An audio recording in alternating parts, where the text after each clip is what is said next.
नमस्कार and welcome to the ज्ञानी Gurukul. RBI ने एक बड़ा स्टेप लिया है जिसके कारण पेटीएम के स्टॉक्स 20-25% डाउन हो चुके हैं। रिजर्व बैंक ऑफ इंडिया ने पेटीएम के ऊपर नकेल कसते हुए यह कह दिया है कि मार्च के आगे से कोई भी डिजिटल पेमेंट पेटीएम की तरफ से नहीं की जा सकेंगी, नहीं एक्सेप्ट करी जाएंगी, ना ही कोई नए बैंक अकाउंट्स खोलेंगे, ना ही कोई नए अकाउंट्स खोले जाएंगे। जो भी पेटीएम वॉलेट टॉपअप करा जाता है वह भी नहीं होगा। बात यह भी कही जा रही है कि कहीं आपको पेटीएम का क्यूआर कोड दिख जाता है, अगर वह भी रहेगा तो आप पेटीएम में पैसे भी नहीं भेज सकेंगे। यह पेटीएम के लिए बहुत बड़ा धक्का है। इस बात को जब देखा जाए कि पेटीएम डिजिटल ट्रांजैक्शंस में भारत में करीब 13% का हिस्सेदार है। सभी बड़ी डिजिटल फाइनेंशियल कंपनी जैसे कि पेटीएम, फोन पे, गूगल पे, इन सभी में एकमात्र पेटीएम ही है जो स्टॉक मार्केट में लिस्टेड है। हालांकि इसका आईपीओ बहुत बड़ा फेलियर रहा था और ना ही इनके इन्वेस्टर्स को अब तक उनके रिटर्न मिल पाए हैं। और आरबीआई के इस धक्के के बाद कहा जा रहा है कि पेटीएम के लिए मुश्किलें और भी बढ़ रही हैं। अब प्रश्न उठता है कि ऐसा क्यों है। आप सभी इस शब्द से कभी ना कभी रूबरू हुए होंगे, केवाईसी, नो योर कस्टमर या know your client. Reserve bank of India की यह जिम्मेदारी होती है कि देश में हो रहे फाइनेंशियल जो सिस्टम है उसकी देखभाल करने की, देखभाल इन तरीके से कि चेक्स एंड बैलेंसेस के साथ में अगर हमारे जो आम लोग हैं उनके साथ कहीं गलती हो जाती है, कोई बड़ी कंपनी उनके साथ चीटिंग करती है, तो उनके राइट्स को प्रोटेक्ट करने का काम आरबीआई का होता है। आरबीआई सबसे बेसिक चीज़ जो सारे अपने बैंकों में रखती है उसे कहते हैं केवाईसी, नो योर कस्टमर या नो योर क्लाइंट।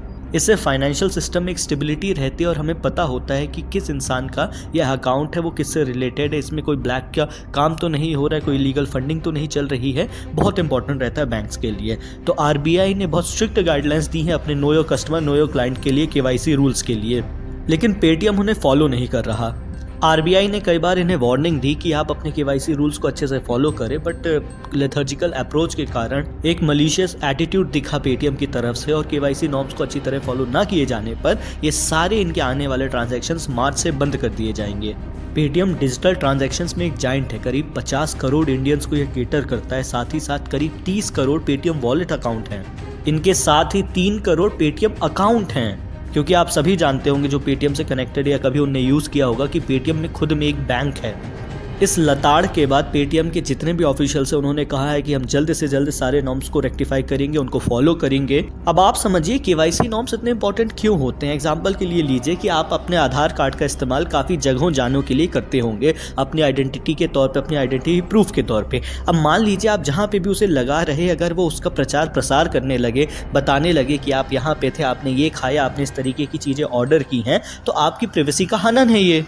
प्राइवेसी के साथ साथ पेटीएम की हिस्सेदारी में एक चाइनीज़ फाइनेंशियल कंपनी की भी बड़ी हिस्सेदारी है। उसका नाम है एंट फाइनेंशियल। ये अलीबाबा ग्रुप का ही एक पार्ट है। इनकी करीब 10% हिस्सेदारी थी पेटीएम में। तो इसलिए यह भी देखा जा रहा था, सोचा जा रहा था कि कई बार चाइनीज़ इसका इस्तेमाल करेंगे, जो डेटा है भारतीयों का, वो अपना मैनिपुलेट करने के लिए, यूज़ करने के लिए। इस कारण से भी आरबीआई ने इनके ऊपर नकेल कसी है।